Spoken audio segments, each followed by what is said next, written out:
Hi, welcome back to the Dylan Rounds case. Welcome if you're currently here in the live premiere. Today I've got a back-to-back update for you. More news has come out regarding the 21st of May, which was Sunday just gone. We're tying in from yesterday's video and adding to it, adding more mystery and intrigue to do with activity within Lucin, Utah, and more so around Lucin Pond. Okay? As we do go along in this video, feel free to share your thoughts, opinions, reactions in the live chat box and maintain some form, a level of focus as we do go on, because this is quite serious and very important to look at, considering the post where it's originated from is an 8-month one. So people could easily miss it when, scrolling through. What we can also do is check back on the last video comments, see if there's any questions that need to be answered, additional points of information, give my thoughts, analyse if necessary. We'll do that at the start of this video to allow people to join on in, because I know not everybody joins in on time. So yeah, we've got that to continue, Dylan Rounds discussion. Interesting how, if I didn't make these videos, then really no one would know about this. And I want to say that in bold and highlight it, because literally, at least on YouTube, no one would be making videos like this about this news because people wouldn't know, okay? That's how important it is. As well as spreading awareness on the Dylan Rounds case. And to be honest, hopefully I remember some other side points, because maybe in the eyes of some people, there are some extreme red flags in people's minds. I can understand how some people might think, I just can't believe what has just happened, okay? We'll explain more later on in this video. As well, further on in the video, we need to talk about the odd bits of drama, okay, in the background. It looks like 28Alice channel has disappeared, gone. You should know who 28Alice is, an individual that associates with salty pancakes. So it's almost like the latest casualty in the war. Let's have a brief look there, just see what's happened, okay, and make sense of it. It could be tying in line with the predictions I've made recently and in the past. And, if there is time later, maybe we go down to Grahamtown in North Carolina on the maps. We'll just see how things go. But first and foremost, if you haven't already, make sure to check my last video out. I'll provide a link down below in the pinned comment section. The last video explains the first part of this whole discussion. Today, I'm adding on to it, right? So if you want like a map analysis and me telling the story and the possibilities as to what could have happened on that day, 21st of May, Sunday just gone, then check my last video out, link down below. But what we can do right now is check the comments out, at least, of the previous video and see if there's anything of interest there. Let's head on over now. So I'm just going to adjust the comments to the latest, and we start from the bottom. A couple of posts there by me. Make sure to share your thoughts below, as well as in this video too, to generate new ideas, discussions, and spread awareness of this case. As some of you will know, the Dylan Rounds case is dying, okay? As for on YouTube and maybe further afar, it is dying. It's going quiet. Now, sure, it can get a bit noisy when Dylan's anniversary comes up, but for some time now, we've got to be honest, it has been dying. That's why more discussions, more noise made, it helps keep the case alive and keeps that consistency up. Because whilst I'm doing my videos almost day in, day out, it's also good when people share their own thoughts and opinions, whether it be in the live chat or the comments section, because with new ideas, it can generate new pathways and ideas. It might strengthen some of them. You never know. And as you see there, Aidan Clune Facebook page, So that was a link I shared in yesterday's video. If you want to check the link out, feel free to do so. It's kind of like Find Dylan Round's Facebook page, but this is aimed at Aidan, and it seems to be approved by Aidan's mother, so should be okay. Got Cleo there, thank you, you're welcome. Tom Evans, what does Tom say? I still at a loss for words about the search for Dylan. No one seems to be interested. If they had found the body, they would have at least said some remains have been found. I realise it takes time to run DNA, but how much time would it take? So, does it feel like people have given up on the Dylan Rounds case? Does it feel like people don't care anymore? We'll do a poll right now. Got to be careful how I word this. I think the vague question can be, do you think people don't care about the Dylan Rounds case anymore? One option can be, majority of general public don't care about the Dylan Rounds case. The other option could be the family don't care, preoccupied with other stuff. And the other option is disagree, we do care. Okay. I want to try and aim it in such a way that it's open to outside of this community, outside of this channel, but also retain it so people themselves can answer here who are watching, because it might not be that 100% of people that are actively watching my videos care about the Dylan Rounds case. They might just be here to talk with other people and mess about. You never know, because you will get a range of people with a range of different motives. It is what it is. So people can vote in the chat right now. And of course, the vote itself is anonymous. So you vote based off what you think and how you feel about the case. Okay? And maybe I'll try and word it a bit better or clearer in the poll itself. But yeah, make sure to vote. We get an idea of where things are at and how things are looking, right? What else do we have here? A few more responses from Tom. Tom saying Google says it takes 3 to 12 weeks to process DNA. Okay, I personally wouldn't know because I'm not like an expert behind that. Maybe it could take a bit longer. Most likely in the Dylan Rounds case, considering how nearly everything has been delayed at points in time. Slipping away, yeah. Tom says, I think it is going to explode in a short time. I don't know what is going to happen. The way people are talking, I expect something to be revealed, just like when we got the information about the phone. So, Tom, when you say information about the phone, are you referring to the 27-second clip of Dylan's phone? That footage of Brenner with blood on him in the trailer? Or are you just talking about when the phone was found June 18th, 2022? Let me know which one you're talking about. If it is to do with the 27-second piece of footage, Candice Cooley said, if I'm correct in saying, they knew about it, or the police knew about it, since November 2022. And it was the 3rd of March 2023 when the general public, us, heard about it. Quite some time, right? But one of the main reasons to why that phone data footage, that forensic deep dive was revealed to the general public, because on that day, 3rd of March, is when Brenner was officially charged and all that evidence that was put up into play was processed, etc., and then it could be released to public information, public documents, court case, all of that, right? So it was kind of like it was part of a bigger thing, bigger occasion, because of Brenner getting charged at the time. And before that, it couldn't be released until Brenner was officially charged. So this time round, what sort of stuff could happen? I mean, I did do a little bit of a prediction, didn't I?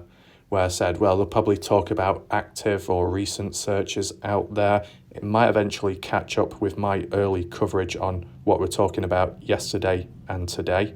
You never know. But I think a great deal focus will be about Dylan Round's legacy, maybe referring back to the documentary, more to do with reflecting. I don't think it will be directly we found Dylan Rounds, but more so what we're actively trying to do to find Dylan, appearing on East Idaho News Channel, because they did that with Dylan's 20th birthday and Dylan's Legacy in the Seeds when Candice Cooley appeared on show with Justin there. So the same can happen here with the anniversary and on Doug's channel too, and maybe Fox 10 News and ABC4 News Utah. You know, all these predictions I have made in my previous videos. So if you do want to check them out, make sure to do so, and then you'll be up to date with where I stand with my predictions. Okay? What else? Yeah, I can imagine part-timers come on in and cover some update. Yeah. I think that's probably what will happen. Whether it be 10 to the dozen or someone else, other people, you might get something happening in the anniversary. People come on in, do little live streams, long analysis, or just basically react to a bloody video, and that's literally it. And they'll just pop in like that, and then everyone's come in and think, oh my God, we're covering the Dylan Rounds case. Oh wow, it's gone so quiet. No one's covered it ever since. And it's like, bitch, I've been doing it since day fucking one, okay? I've been doing it almost for a year straight, almost every single day, and almost every single video being an hour long, up to 2 hours, keeping consistency, frequency, and depth. But humans out there, and I say out there, not here, because I think most people here recognize, you know, these videos, but humans out there don't. They have a limited capacity, both stamina and thinking ability. And that's what's problematic, right? You get the idea.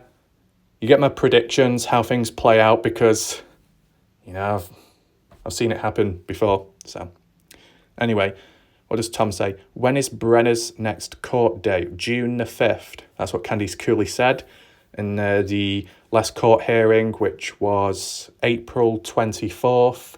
It was supposed to happen then, but Brenner didn't have an attorney. The other one was because of conflict and walked away. So on that day, a new attorney was appointed, and then the actual court case was pushed back to June the 5th. In a way, it gives time and space in between from then till June 5th to look for Dylan, if necessary, if possible, and maybe find other things or find Dylan, right? So it's not too bad. Though it is catching up now, right? So, yeah, there's Kathleen saying June the 5th, confirming, yeah. So we have 2 weeks to wait for new information. Thank you so much. And then I said, depends if it's delayed. Sounds a bit of a joke, that, but, you know, see how many times it's been delayed? I think originally it was supposed to be in September 2022, and now we're looking at June 5th, 2023. It's definitely covered a fair stretch, right? What else do we have here? Skeptical by Nature, interesting username. So in case anyone is wondering or confused, Skeptical by Nature was also once known as Patsy, okay? In case any of you are wondering, it's the same exact person, same exact account, just a different username. They're a good individual, they've not caused any trouble. So everyone wondering, this is Patsy, now known as Skeptical by Nature, okay? So she says, I'm only 10 minutes into this video and I want to give it 100,000 likes, then find someone to match double it, then have a barbecue to raise more likes. I like the way the analysis is going, Warlike Ref, bringing out the truth. So appreciate that. It's good of her to say. And yeah, just keep up with that, or at least try to. And you never know what happens next. Jacqueline saying, yes, I agree. Brenner was jealous. Okay. I mean, I too have had that feeling that Brenner is jealous, but it depends what type of jealousy. Jealousy because of money, experience, equipment, what one has, which the other one doesn't. Jealousy in some kind of relationship, kind of like with the Kurt Wadsworth situation, as some people have been pushing. Yeah, it does split off in different ways. Be sure to share your thoughts about possible jealousy with Brenner. What way do you think it falls? Financially, equipment-based, life, or relation, or something else? Make sure to vote. We got Moon's mom. Not seen her for a bit, but I believe she watches in the background over time, so that's okay. So Moon says, I find it interesting what people in chat say. I heard this, I heard that. It's all speculation and rumours, not fact. This does not help Dylan. Also, the family constantly get people being nasty about them. Okay. They are not professionals. They are hurt family members who are trying to cope with the loss of a son. They have to continue to live, run businesses, and look after other children and family members. People are quick to judge, but organising a useful search is the way to go, not turn up and randomly hit a dot on a map. This case is tragic and a young life has needlessly been stolen. I like the way, Warlike Raf, you methodically go through the information and the questions, Raf. We can only work with the facts and you do it well. Thank you. So shout out to Moon's mum. She does explain things quite well and she types quite clear as well. So yeah, that's good of Moon's mum.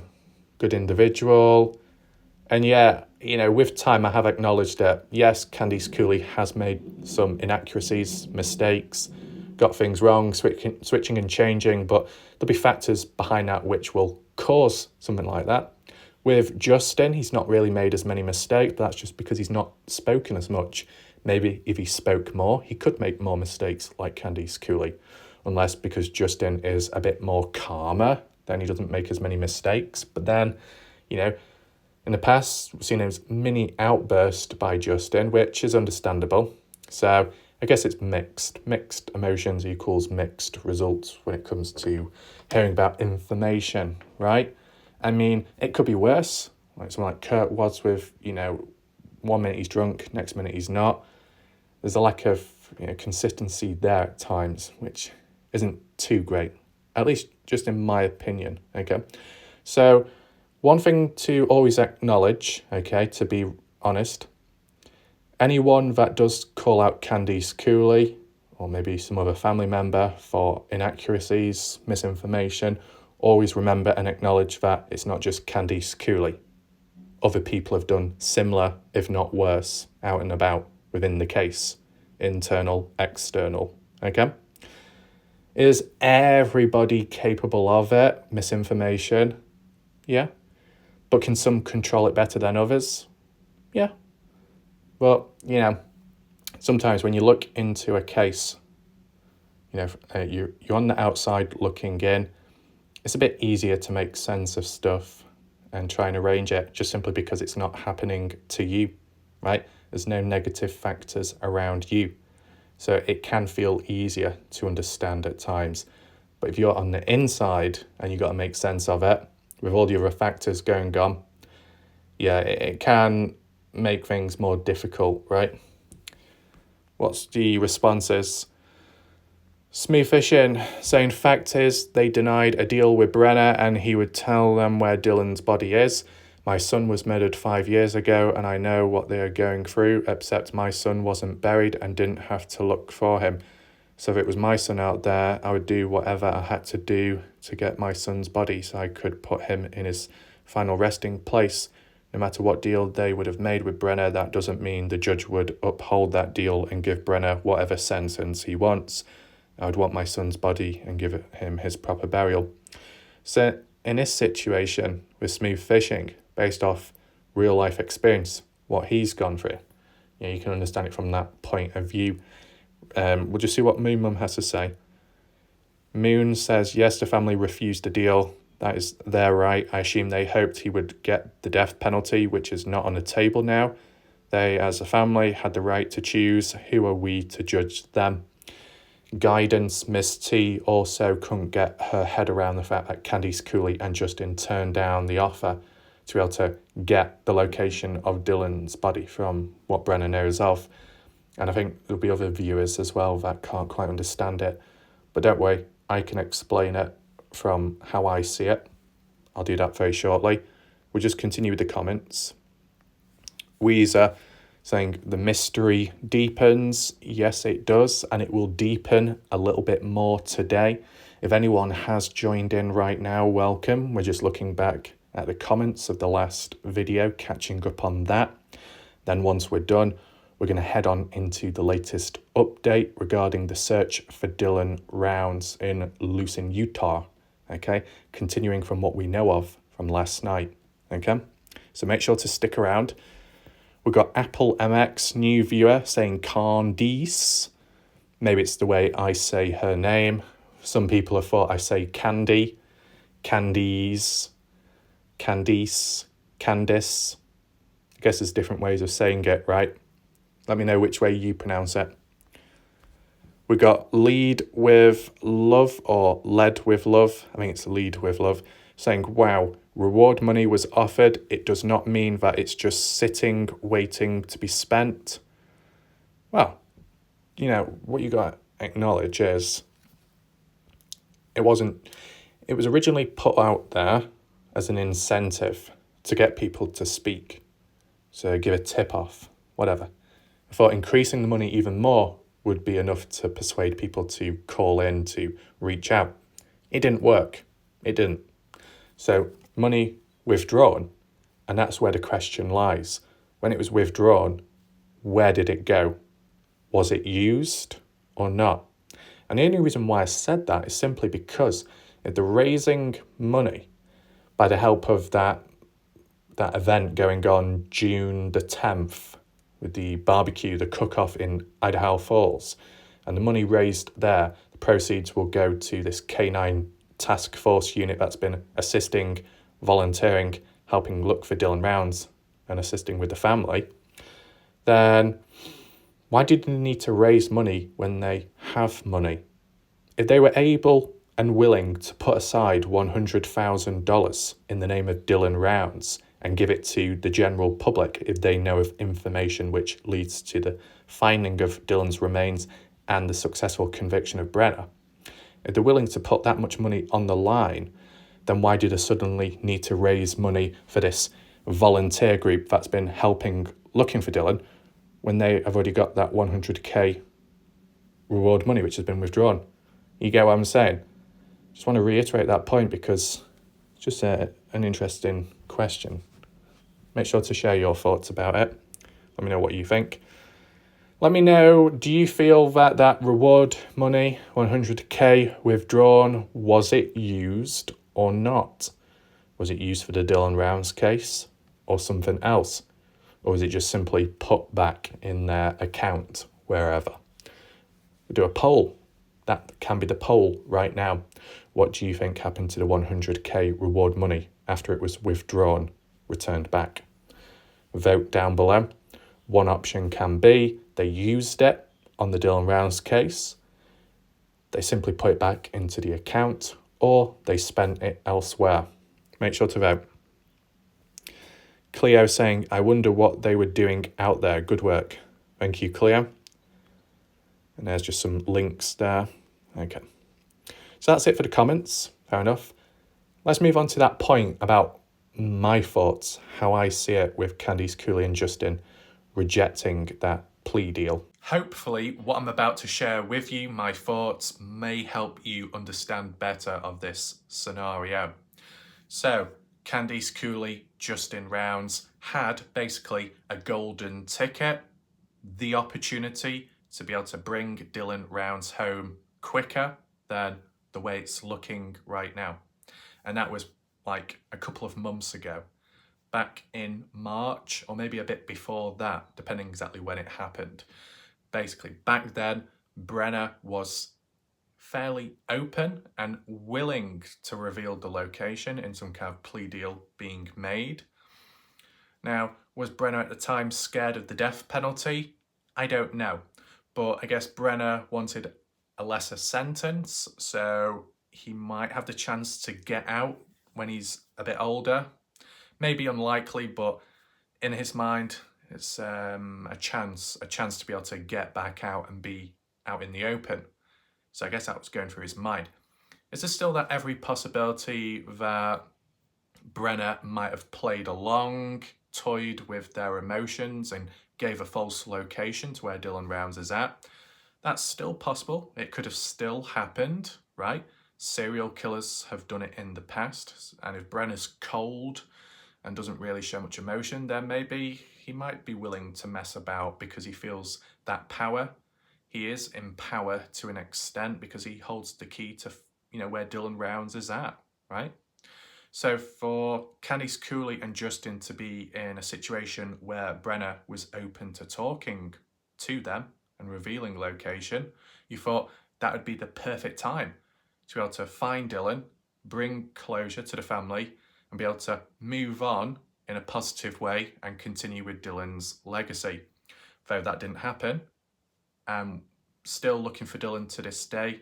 Things have been dragged out, and the more it's dragged out, the more pain they feel. So it would have made sense to get over and done with, to get rid of that pain, to be able to grieve, bring closure, etc., etc. But it's not that easy. A couple of people might understand, but the rest are trying to wrap their heads around it. Because, if you got some viewers and people out there that have gone through something similar, right, and they're seeing it from a different side, what they say too is valid, right, because they've gone through it, but they've reacted differently, and it's been a bit more successful for them. And they're feeling, well, why can't Candice Cooley and Justin do that too? It'd be out of good interest for everyone, right? But there are two main factors which will explain to why it is how it is, right? To why Candice Cooley and Justin turned down the plea deal, the offer, right, by Brenner. And that is the factor of pride and stubbornness. The factor of pride was mentioned by Miss T, Guidance. The factor of stubbornness was mentioned by me. You put one and one together, it equals conflict. And when there's conflict and it's going on in here, thoughts and feelings, maybe you can't make the best of decisions or choices. With time going on, Candice Cooley making mistakes within the case, getting the odd bits wrong, few inaccuracies. That'll be partially because of the stress and the factors behind it, which causes that behaviour, that way of thinking, right? So I guess the same can happen here, but it's a lot stronger here, right? So an example of pride when it comes to Candice Cooley and Justin, the pride is being able to independently and themselves locate Dylan Rounds. Their son is missing. They want to be the ones that find Dylan and bring him home. Because parents, responsibility, doing it in Dylan's name out of respect, and that feeling as well of it being a successful ending. Not the best ending, of course, but successful in that they were the ones that were able to find Dylan, right? The stubborn factor ties in with the feeling of having to make a deal with the devil, which is Brenner. And because of that, Candice Cooley and Justin feel that if they made a deal with Brenner and exchanged, so then the location can be revealed, it feels like kicking someone when they're already down. In this case, the person is beyond down because they're buried underground. Yeah, sounds a bit weird that, but So with Candice Cooley and Justin, they feel if they make a deal with the devil, Brenner, then it's disrespecting Dylan's name and Dylan's honour. It feels like they're betraying Dylan Rounds by communicating, opening up, hearing what Brenner has to say, right? Just think of it like on YouTube. Certain channels out there, or maybe on Rumble nowadays, certain channels and certain audience members are quick to judge one another and call out one another when they change allegiances with different people or get called out for supporting someone just simply because they're talking to the opposition, right? That snapshot is similar to the Dylan Rounds case within Candice Cooley and Justin. If they did interact with Brenner to get answers and Brenner benefits too, then it's not as fulfilling, and they might even feel like Dylan is looking down on them and disappointed in the family. And I can't imagine that being the case, but maybe to Candice Cooley and Justin, that's how it might feel, right? And, in general, it does feel a bit weird having to rely and talk to your most hated enemy and work with them and cooperate with them so then you can find the person that they have taken from your life. Yeah, it doesn't feel right, but if you're looking at it on the outside, looking in, you could just simply say, yeah, it's shit, it's bad, but if you value finding Dylan Rounds and put that at the top of the list, then anything down below that needs to be done should be done in order to get to the top and find Dylan. And just underneath that tier is speaking with Brenna and Brenna revealing location of Dylan above. But as said, the pride and the stubbornness within Candice Cooley and most likely Justin is what prevents them from taking that leap forwards and communicating with Brenna, right? Down the line, there could be a time where they get a second chance, or they might reevaluate stuff and think, you know what, we've come up to the anniversary, we've surpassed it, still not found Dylan. Maybe we should now reach out to Brenna because it has gone on too long, I'm too tired, we just want to get it over and done with. They could feel like that at some point. But the question would be then is, when they do return back and reach out to Brenna, is Brenna willing to open up once again? It's almost like time related, a time gate, a moment where it's open, where there's a chance. But that chance may not always be around. So when Brenna was open to speak back then, it doesn't mean to say he'll be open to speak down the line, right? Maybe because that death penalty has been taken away, there's not as much of an incentive for Brenna to speak out to avoid a certain outcome if it's not going to happen anyway, right? So yeah, stubbornness and pride have led to conflict within one's mind and decision making, but it's understandable, right? It is understandable. The only question I would say is, to anyone watching, has this stubbornness and pride got in the way of the Dylan Rounds case beforehand, in the past? So put aside Brenna opening up about the location of Dylan's remains. Have Candice Cooley or Justin ever made things harder for themselves or for the case because of stubbornness and pride? If you can think of an event, a moment where that did happen, explain down below. It'll be interesting to hear, okay? So yeah, that's my thoughts on things. If we need a very quick summary, if you didn't quite understand how I was talking, then basically 2 factors: pride, stubbornness. Pride, they want to find Dylan, the family. It's their son. Stubbornness, if they do reach out to Brenna, it's disrespecting Dylan's name, Dylan's legacy, and making the deal with the devil, which they don't want. So when you think back and forth, it leads to conflict, and then it leads to really getting nowhere. Hence why it's dragged on this long, and why Dylan has not been found yet. So yeah, that's a summary there to do with Dylan. I think what we will do now, obviously, is talk about the latest news on the Dylan Rounds case, right? This is continuing from last night.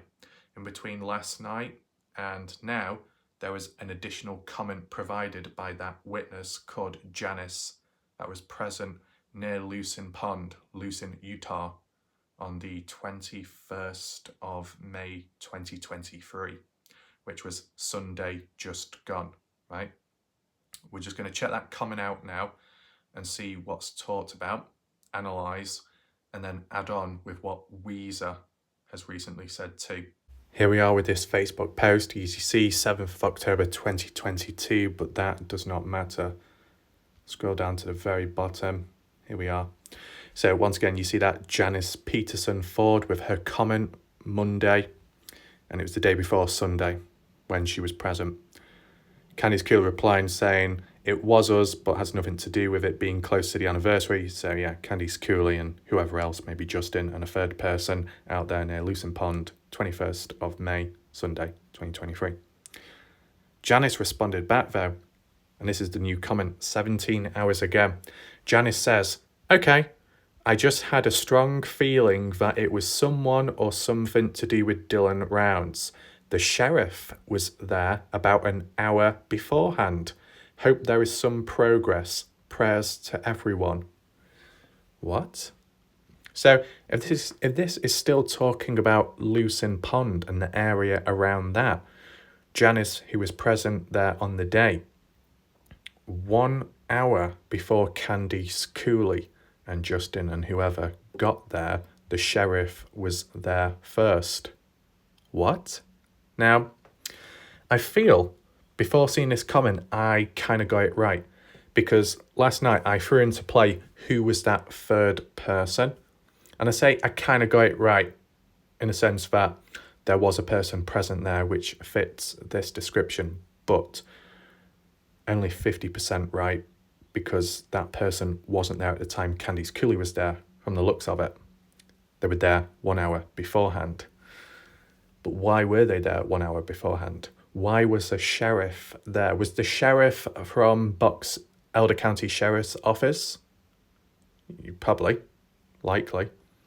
Now, in the past, let's say several weeks ago, when Candice Cooley said, oh yeah, we were out there in Lucin, Utah for about 4 days straight, and we did have a sheriff with us.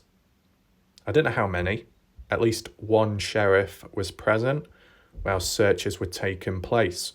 Yes, it makes sense to have authority, a presence there to overlook things, and if anything is found, then they can take care of it.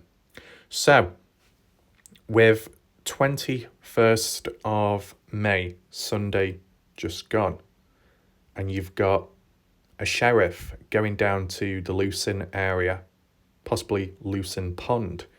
What's he doing? What is the sheriff doing? Walking about, looking around, looking for some evidence, awaiting for Candice Cooley, Justin Rounds, and whoever to come on down? That's what I want to know. And did that sheriff remain there until they got there, or did he just walk away beforehand? Because as you see there, Janice is saying that I thought it was something to do with Dylan, because you've got authority down there, you've got police, you've got a sheriff in the area. And other times when a sheriff has been present in Lucin, it's been associated with assisting and looking for Dylan Rounds. So was it any different this time round? Likely not. Has it got anything to do with the documentary? Majority of people voted last night think it does have something to do with the documentary. But now with me hearing about this, that there was a sheriff present, it seems like there was some kind of search going on, right? And although there's been a bit of talk in between with Weezer saying how Candice Cooley or Justin, only Justin, was doing something with the Aiden Clean case, more about that shortly, that was beforehand. This is something else, because you've got a Bucks Elder County Sheriff's Office sheriff in this area, Lucin, and it's cab obvious associated with Dylan Rounds, right? What other reason would a sheriff be near Lucin Pond? What else? Why would they be there, right? It's a ghost town. It's empty. Brenner has been taken away. Don has moved away.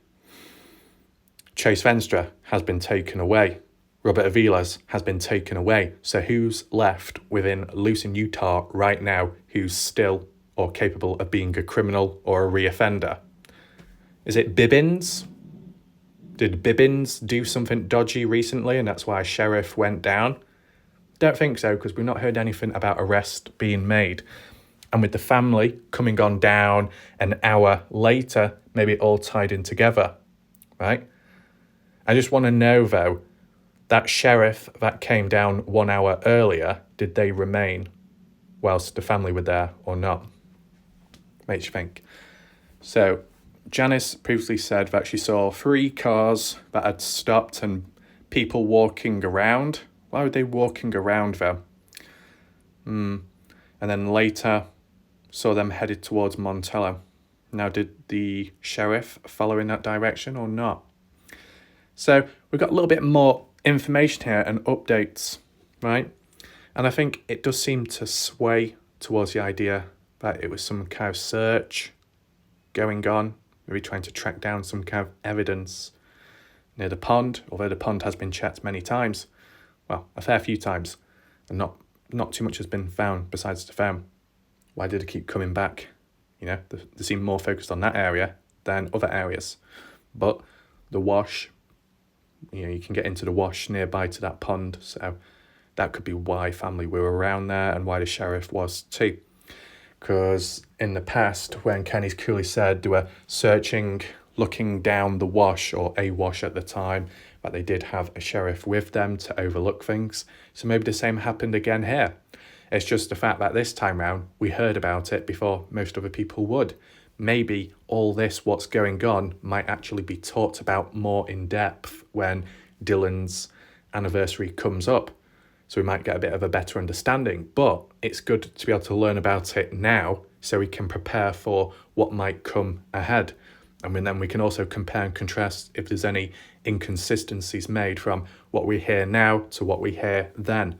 So everyone in the chat, take this down, make notes of it, and then compare, contrast till the future when it's mentioned once again, let's just say. Okay? Now, one argument you could put across is, how do we know if Janice is telling the truth? Was Janice really out there at the time? Well, she must have been, to be able to say she witnessed these amount of vehicles with that amount of people walking about. And then for Candice Cooley to respond on an old post and yet confirm openly and honestly that, yes, that was us, then it reinforces that Janice is telling the truth and that Candice Cooley has acknowledged it. They don't seem to know one another, completely separate random people, right, who have interacted in that post. There'd be no need to lie. It was simply Janice asking a question out of interest, because she was there at the time when things were unfolding. And because Lucin is a quiet place, when there is levels of activity there, it might gauge people's attraction more intense to get to the bottom of things and get an answer. And in this case, she did get an answer. But yeah, interesting about the sheriff, some form of officials, some form of authority out there. And considering Box Elder County Sheriff's Office have been kind of quiet on the Dylan Rounds case, besides previously maybe making mistakes and not handling the case the best, has it improved since? I mean, if you got these sheriffs going out there, helping in some way with Candice Cooley and the family searching, that's a positive, I guess. Though, was it anything truly important or secretive recently? 21st of May, Sunday, 2023, very recent. But Candice Cooley was honest and open, said, yes, that was us down there. So you could say, well, maybe it's not that important, that it wasn't critical, that they didn't find anything, but they were just looking about. But then again, the way Candice Cooley did respond to Janice's point about, oh, I thought it linked because it was something to do with Dylan and the anniversary coming up, and Candice Cooley was like, no, it's got nothing to do with that. She didn't elaborate any further. It was almost like Candice Cooley was acknowledging that, yes, we're out there, but no, we're not out there for Dylan. We're out there for another reason. That's how it can be interpreted, okay? Now, I want to add in additional points, okay? So make sure you are listening right now. So before the 21st of May 2023, Sunday, a few days before that, roughly around the 18th/19th of May, Weezer, who's near to Montello, Nevada, was within the area of the town when she saw Justin Rounds parked up by the side of the road with a trailer and some kind of pieces of equipment or whatever. And he was just parked up. And I don't know where else he went on after, but basically what Weezer was saying, that around that day, 18th, 19th, Justin being present It was to do with Justin going on to a meetup with the Aidan Clune search, okay? And if I'm correct in saying the Aidan Clune search begun around the 15th of May or the 14th, and it was going to go all the way up to the 20th of May, okay? If Sunday is the 21st, Saturday being the 20th, the final day, a few days before that, in between then, that's when Justin was present in Montello, Nevada, with his own trailer, maybe to stay in, sleep in if he's assisting, looking for Aidan Clune, right? That's what Weezer said. So, she has got things correct previously. Weezer has been consistent, so you can acknowledge that, and I will too, okay? I'll say it's not the first time Justin has been within Montello waiting about for other reasons, but on this occasion, it wasn't to do with Dylan Rounds, it was to do with Aidan Clune, okay? Because it also ties in line with the dates and events of when this Aidan Clune case search was taking place, okay? So very recent. So what that means is, what happened on the 21st of May has got nothing to do, or very unlikely to do with Justin being in Montello days before. Does that make sense? One was for Aidan. The 21st of May, Sunday, was more for Dylan Rounds because they were in Lucin, Utah. And what other reason would they go to Lucin, Utah for? It would be simply and only to try and find Dylan Rounds. And with the sheriff being there at the time, or as it was worded, 1 hour beforehand, they must have been doing something important there. Yet, later on in the day, they did go down to Montello. So unless the family have been incorporating recently, assisting, looking for Aidan Clune, but also tying it in with also looking for their own son, Dylan Rounds, right? A bit of both. Now, this is where, in some people's eyes, red flags are shown. What I'm about to say isn't my opinion.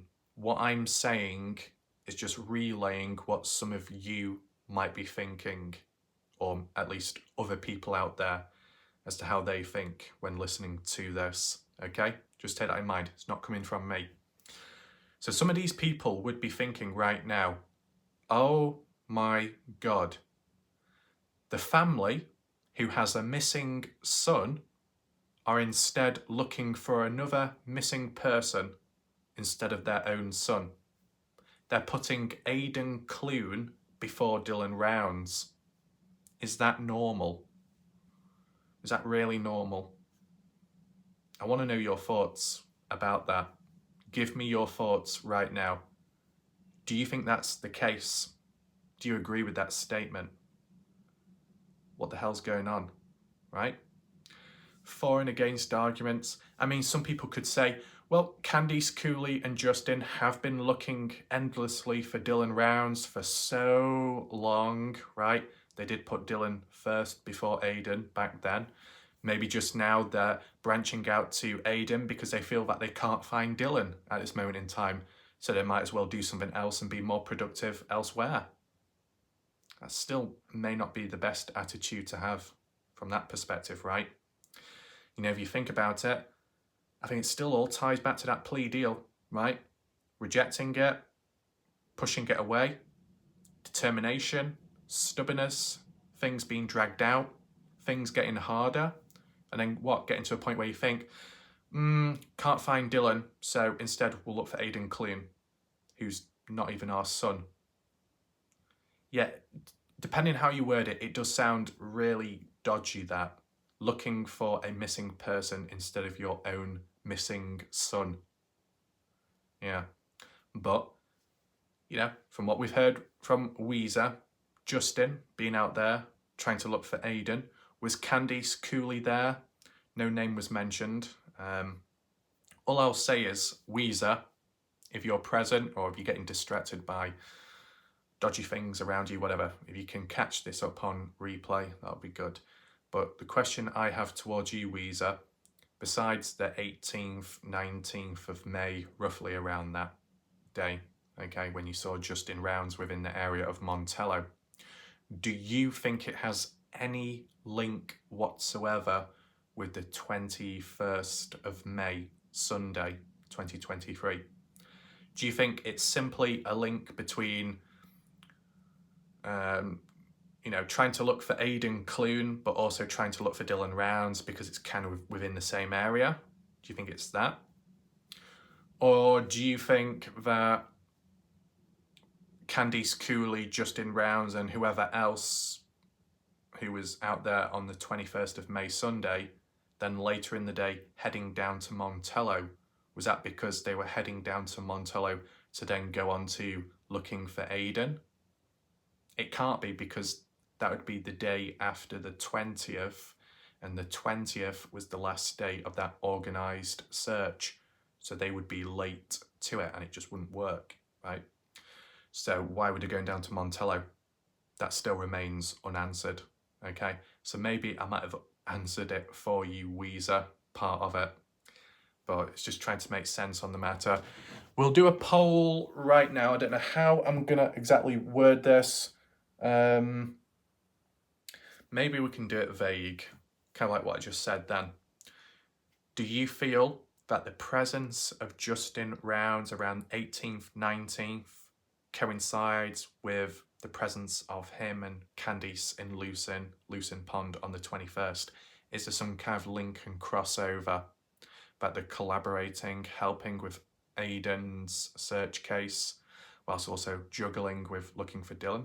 Or is there another reason? Another reason, if you vote that, list the explanation down below in the comments section so other people can read it and you can share your own thoughts as to what you think, okay? So, with these little bits of information coming out and, partially Candice Cooley acknowledging it, this recent activity in Lucin seems more than likely that a search was taken place, possibly looking for Dylan Rounds. So if we just put that aside for now, of course you can continue your discussions down below as to what you think has gone on, because it's very interesting as this recent activity, because it's not really been talked about that public or that openly elsewhere, right? Only here has really talked about it. But as I said, with the drama going on kind of within the Dylan Rounds case, because that's where it originated from and has spread out and gone further afar, whether it be on Rumble, but more so on YouTube. As you know, there are remnants of channels, people that still remain, but it feels as if as time goes on, one by one, a channel falls, crumbles, and disappears. Who was the first one? I guess it was Pancakes, right? And a couple of his channels got took down. And then Kaylee's channel got took down, so she created a new one, renamed herself to Mighty Mouse Tree or something. 28Alice, 28 days later, still had their YouTube account up until yesterday or so. 28Alice is the latest person to have their account taken away temporarily, okay? So, besides Jim Terry and Mr. X, their YouTube channel being terminated, removed, it's suspended or pending at this moment in time. They're awaiting an appeal to get things overturned so they can be reinstated on YouTube. Though, in between that and just like now, in between 28Alice, a supporter, a right-hand man of Pancakes. I think some of you will know 28Alice, okay?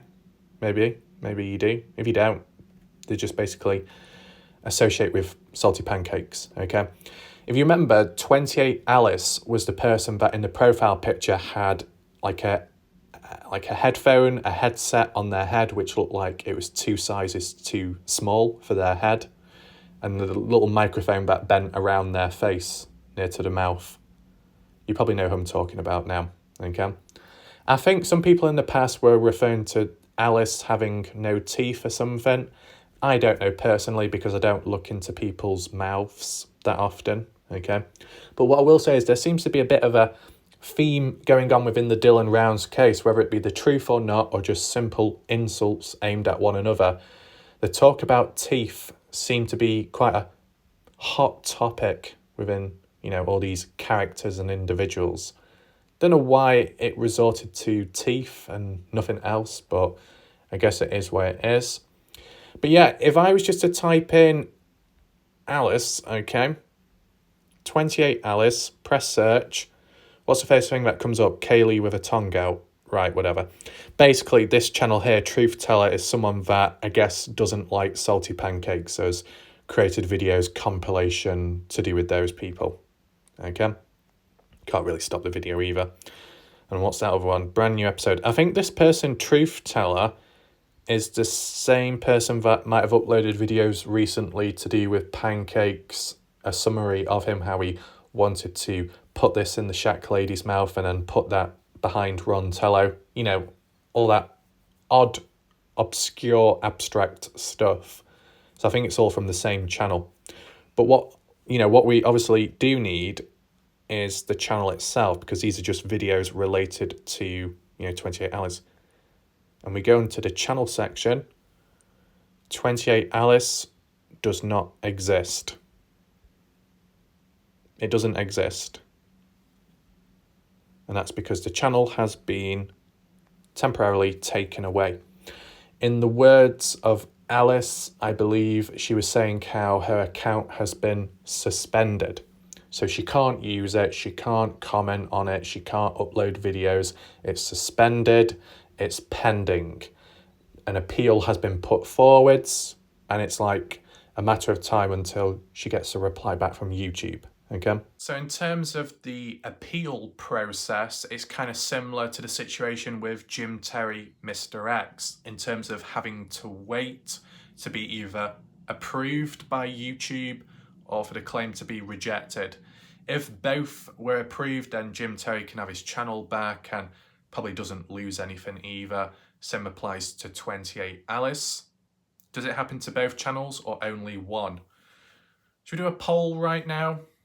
The poll can be, from what's recently happened, more casualties of war, who do you think is more likely to get their channel back reinstated on YouTube through the appeal process?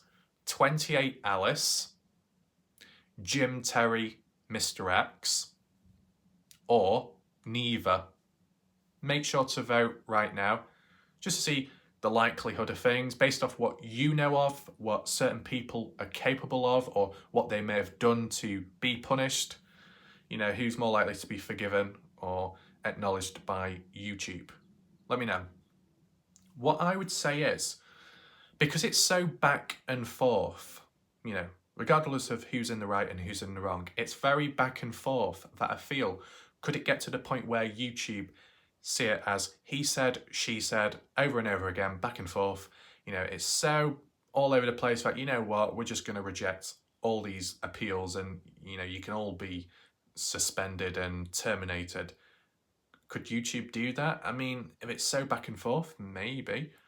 In terms of Jim Terry's situation with his channel, the way it was worded by some of his viewers and him himself elsewhere was that they were mass reported, or mass, a number of enemies, if you want to call it that, reported Jim Terry, whether it be the channel or the video itself. That mass report triggered YouTube to take action, and that's why the channel was terminated and an appeal has been made. And the reason why an appeal has been made is because maybe at least for that video, or for at least how they think, how Jim Terry thinks and some of the audience feels, that they've done nothing wrong, that they've been, targeted, witch hunt, that the channel's been taken down in a mass, unrealistic way. A fair group of people in a short space of time, like a mob mentality, and it seems unfair, unjust, so that's why an appeal has been put forwards. Now with 28Alice, how did things happen with her? Was she just simply reported as well? You get what I'm saying? Like, this is the thing. You can receive copyright strikes because you used content from someone else without consent or some kind of understanding. You did it behind their back, right? You know, if someone uses your content, you got two options. Either you can like say, hey, you know, can you change it? Can you take it down or something? Or make some kind of an agreement. Or the other one is simple, strike. You literally get a strike like that. And I guess that happened to Pancakes. I guess it happened to Jim Terry in a way the first time round when he received only one strike at a time. But was that for actual content used? I mean, this is the thing, because I don't really look into it that much. Can you get a copyright strike without using someone else's content? Is that possible? I know you can report other channels under different sections for, let's say, harassment, impersonation, bullying, misleading. You know what I'm talking about. If you go onto a person's profile on YouTube, you click report, and then it gives you different options of how you can report them. If it's down the copyright route, it's a deeper process because you got to provide URL links, you got to provide timestamps as to when the infringing copyrights material is involved, and you got to explain it as well and go through all that process. You got to fill out the forms, right? Though, if it's not through that means and it's a simple report made on an account, and if enough people do it, then I guess YouTube takes action too. Now, how should I word this? Based off previous experience. Different scenario, you could say, but the same outcome. Okay, so make sure you're listening. In the past, because of the cases I was covering, I was attacked at times. I was continuously harassed, threats made, content used without consent, photos, videos upon their channel. They broke multiple TOS. And at a time, a channel, one of many out there at the time, I basically reported them as what anyone else would do. Did it do anything? Not really. Then, when I raised awareness about it on my channel, other people who were thinking for themselves, like, they reported and it was dealt with. I assume because more than one person reported the channel, right? In that situation, it was fully explained and fully clear as to why it happened. And YouTube did take action for the right reasons, right? This time round with Jim Terry, this mass report may not be for the right reasons, but in terms of the outcome of what's happened, similar to what I experienced back then, okay? So hopefully you understand that. I mean, let's just say it from my point of view. Let's just put me in a position of if I had to report Jim Terry, okay? I bet some people right now are shitting themselves thinking, whoa, what are we doing here? Keep quiet for a second, I'll explain and you'll understand, okay? So, if I was randomly put in a position where I was told I have to report Jim Terry, I myself would be thinking, right, TOS, did Jim Terry go against TOS, right? That's the first thing that I would be thinking. And, because I only know so much, I would say, not from what I know of, Jim Terry hasn't gone against TOS, but there is a second factor that would play, a key role and factor in my decision making, and that would be Has Jim, Terry, or Mr. X negatively impacted me on my channel on YouTube? Yes, no. And in my case, no. No issues around that. So I'd be thinking, well, there's no need to report them because they haven't done anything wrong. Now, the backlog of people that have had bad outcomes, maybe with Jim Terry, right? Maybe pissed off with what I just said then, but I'm basing it off my experience, okay? And based off my experience, I'm not in a position to report them because there's no need to. And you could say, well, you're betraying all those people out there that have had bad experiences. Now, if I started reporting Jim Terry on behalf of all those people out there, whilst it shows like a level of support towards all those people out there, I am falsely reporting Jim Terry, and that doesn't seem right. There's no real reason or strong motive within to think, right, I've got to take action right now. There's no need.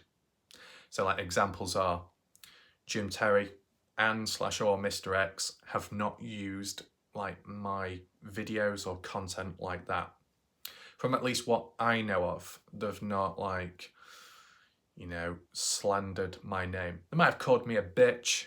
They might have called me an idiot from England who relies on maps, which is pointless in the case and it's not really helping the case. That's their opinion. That's their opinion. Just like when Mr. X said that my channel has never had over 100 live viewers. Well, Mr. X is incorrect. On 2 occasions I did. Once months ago, many months ago, it was about 102 people. And then a bit more recent, 106 live people watching. So just as a little observation there, Mr. X has got some things wrong over time, but he won't always admit or open up to it when it's regarding a point made towards me. That's just being realistic. That's based off my experience and my experience only. So hopefully you understand that, okay? But yeah, at least from my experience, no TOS broken, right? How should I word this? Motor City Maniac. Is that his name? Motor City Maniac. I noticed he used a bit of my material, a very tiny bit, in his thumbnail. Is that against YouTube TOS? Not really, no. Because it's not my 100% genuine original art piece. Does that make sense? But I did make my own adaptation and edit to the original source to make it more unique to me. Just out of respect, it would be good of Motor City Maniac to at least provide credit in his video, which he used that thumbnail, either in the comment section or description, a simple link to my channel, and that is all, right? I've done it myself when I may have used like the odd photo or screenshot with other channels, and you know, if they've been exploring somewhere and I've just said, there you go, there's the link to here and there in the name of that person that was able to get hold of this footage, right? So if Motor City Maniac can do that, that'd be appreciated. If there's anyone in the chat that knows of Motor City Maniac or engages with him, feel free to pass that message on, okay? Make sure to pass that message on. But yeah, referring back to Jim Terry, as said, I'm not in a position, nor am I in the need to be making reports left, right and centre. I just wanted to put myself in the matrix just to explain it from my point of view. And, you know, if you're still confused, basically what I described to you there is introspection. Introspection, the process of explaining your thoughts and how you think things through when responding to a question or a scenario like this made up one I just came out with then, okay? Have I been in a situation where I've had to report people left, right and centre within this Dylan Rounds case community? There's been the odd occasion, yeah. And that was because of either, well, it was a combination of people using my content, my coverage, my material, my face, my video without consent, morphing my face in certain ways to either discredit me, impersonate me, slander my name in an insulting fashion, etc. That's what they did. The example, a good example, Agent Jessica, which is a dead-end account now, but it was active in the early days. Now, what one person passed on was that they feel it was Kaylee who was behind it. I don't really know. If it was, I mean, Kaylee did say in a recent live stream that, oh yeah, and I'm Agent Jessica. Now, as you know, that could be being sarcastic, because pancakes can be sarcastic as well. But if for whatever reason Kaylee was behind and responsible for the Agent Jessica account, it is what it is, because at the end of the day, I put the nail in the coffin when it came to the Lucin Scarecrow and making contact with E.T. and the aliens that couldn't even comprehend one's presence. So, yeah, that's pretty much all under control. And for a great deal now, portion of time, it has been quiet. This is what I'm saying. One of the main factors, regardless of what people say, stamina. Dylan Rounds case, Dylan Rounds coverage, Dylan Rounds community equals stamina. Conflict, stamina. Resistance, stamina. Stamina is what determines how long something can go on for, besides one's own interest, where they may peak and get bored and walk away and piss off. And with time, that's what's happened. Whether it be the resistance or just simple people covering the case and moving on with time, it's all because of stamina. Even viewers as well that have moved on, like Famous Up, maybe Nella Bella, possibly, Joseph Lloyd, most definitely, Ashley, most definitely. These are just people I can remember, and there'll be many more as well. They've all moved on. Sunshine Moondragon, too, from Germany.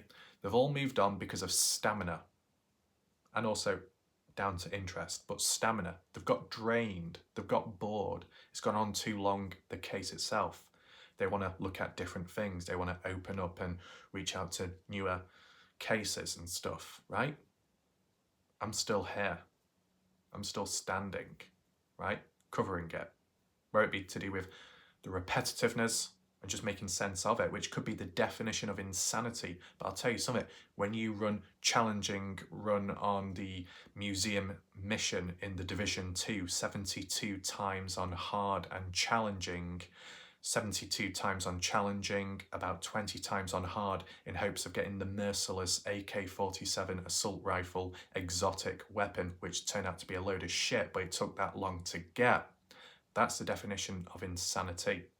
And I managed it there, I manage it here, in real life, as people like to call it, right? And of course, like with the resistance and the pissing about, people can only do it for so long because they get bored, whether it be because they're not getting the reaction they want, or just simply be because they can only think of so much because of their limited brain capacity. Neural pathways may be blocked, clogged. Maybe Dale can fix that. Oh wait, sorry, Dale is out of order at this moment in time. Please call back later. But you get the idea, right? And it's the thing, the more dodgy I become, the more it confuses the mind of certain humans. When there's been times of resistance and I've become dodgy, it scares people off because they're like, oh shit, what the fuck are we dealing with here, right? It's kind of like if you were in a situation where you were being burgled and you've got like some kind of threat present, it's not a good situation. But if for some reason you were able to put an apron on and wear no clothes and have blood all down your apron and wear a pig mask, squeak, squeal, and hold a chainsaw up and chase people down out the house, they'll be more scared of you. It's all about doing a certain thing which they wouldn't expect you to do. Maybe joining on in, which they'll be like, well, that's not how things are supposed to play. So like with the UK, when it comes to knife crime, Tasha T will know all about that. No, that aside. But when it comes to knife crime in the UK, if you were in a situation where you're on the verge of being stabbed, right, and there's not much you could do about it, if you, for some reason, were able to talk to that person in front and say, please, can you pass me the knife so I can slash myself? They'll be like, what? What did you just say? And if for some reason you were able to get the knife out of their hand and then almost be on the verge of attempting to do it, it might confuse them, right? Or if someone was calling you out and insulting you and laughing, and then you were something like, yeah, I am whole like Raf. Yeah, I'm from rehab, from the meth like RAF distribution company. They'll be like, wait, that's not how it's supposed to work. You're supposed to defend yourself. You're not supposed to join on in with what we're doing. It takes their fun away. By taking their fun away, then, you know, they do move on. Unless, if that doesn't work, it still comes down to stamina. Stamina is the end game factor. And most humans can't manage it. Simple as it's a fact, right? Here's what it is. Why is there a squirrel stood up on the roof? That's really confused me. What is that squirrel doing? Oh, he's gone. There you go. Oh, he's back up again. Come on, squirrel. What are you going to do? Don't jump off. No. Anyway, you see, doesn't happen that often, but when random stuff like that occurs, it does kind of throw you off and distract you. I think the last time that distracted me was those two pigeons going at it. But, you know, squirrel's probably a better sight to see. Now, is that squirrel looking for nuts? Good thing I've got the window closed, or it might end up stealing mine, because as you know, I've been described as a nut recently, more so a pistachio nut. Do squirrels like pistachio nuts? I don't know, but I'm not going to get too close to it. Anyway, let's move on. Now, some of you will remember I've kind of sprung this on you as a surprise, but we do have an exclusive interview right now. Yeah, the time has come. Exclusive interview incoming right now. Presence, wow. Mystery, there. Appearance, on point. Yeah, Miss T, I'm not talking about you. No, you can wobble your head as much as you like and pull all those facial expressions like a bobblehead, but no, I'm talking about the latest kitty cat. Yep. As you know, I've followed that trend with some time. It ranged from horses to geese to maybe the odd peacock. I can't remember, but you know, you get the idea. I guess at the time, it's a good thing I didn't interview the horses too close, or I might have seen more than what I should have, like with Dale underneath giving it a massage. Dale? What are you doing? Get up. Stop doing that. You know, if you want to give someone a massage, give Matt Lingo one. The last time I heard, he was at the, what was it, Happy Hands, Grahamtown in North Carolina, and Katie or La Jolla, Moya, Montoya, Montana, Hannah, I don't know. She's still waiting for, you know, Matt to get back on that and how his experience went. That's still ongoing to this day. Maybe we'll hear more about it in the next video. But at least for now, I want to share with you the latest interesting interview. And as for the outcome of it, it was very mysterious, like a magic in a way. Let me play the clip with you. Well. Looks like I've infiltrated another kitty cat. Yeah. Wonder if I can interview this one. Maybe you need to get down and deep. Hello there. You keeps sticking his tongue out. Stick your tongue out for me. Hello there. So isn't it interesting how we're following that pattern of black and white cats? Must be taking cover because of the rain. It's even got a pink nose. The kitty cat's got a pink nose. My God.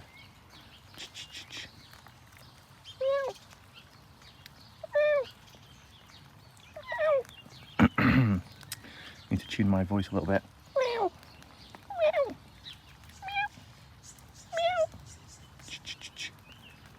And he looks a little bit confused. Let me see if I can get a little bit closer. Hold on. Don't jump out at me, kitty cat. There we go. Come here, my boy. I think he's been compromised. Come here. I don't think the cat trusts me. Come on, kitty cat. My God, you're just as stubborn as I know at this moment in time. Yeah. Sorry about the noise. The fucking planes like usual. Keeps licking his tongue, sticking it out. Yeah, kitty cat, you keep licking your kitty cat flap. Yeah, kitty. Do you know who Miss T is? You want to be guided towards the kitty cats? To be honest, this cat looks like it's escaped from Betty Haywood's farm. Was Betty Haywood too much for you? Was that southern accent a little bit too much? Come on. Come here, my boy. This kitty cat is very cautious. Makes me think this type of cat is definitely not Watcher of Crazy. If it was Watcher of Crazy, she would be right here, right now. Okay, I think the cat's doing some yoga. Where's it gone? Where's it gone? Oh my God, is it trying to ambush me? Oh my God. I'm gonna do some guerrilla warfare tactics in the bushes. These kitty cats like being in the bushes. Now, where's it gone? Give me a second.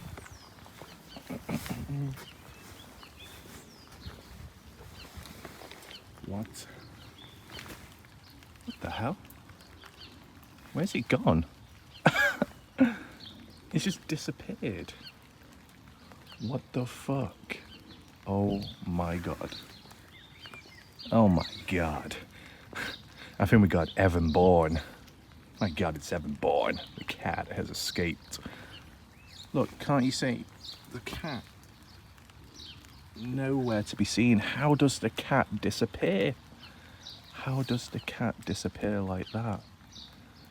Oh, wow. Nowhere to be seen. I think we're dealing with a high-level kitty cat. I don't know exactly who we're dealing with, but they are definitely on to me. They know how to evade. Naughty, naughty kitty cat. My God. Well, maybe next time we'll be able to retrace where this cat has gone with the pink nose. Hopefully. As you saw, the kitty cat had a pink nose this time round. It was a different cat, different environment. Who knows what I'll come across next? There is a ginger cat within the area. Maybe I can ask it if it knows who Seorg is and the other ginger cat. You never know. We'll see how things play out. But yeah, let me know your thoughts about this video. Did you learn something new? Are you intrigued with what's recently gone on within this Dylan Brown's case and the presence out there by Candice Cooley and the family? Let me know down below. If you do have additional questions or grievances, make sure to list them in the comments section. And yeah, I just hope you enjoyed the video. Thanks for watching. We'll see what happens next. Time will tell. Goodbye and good night for now.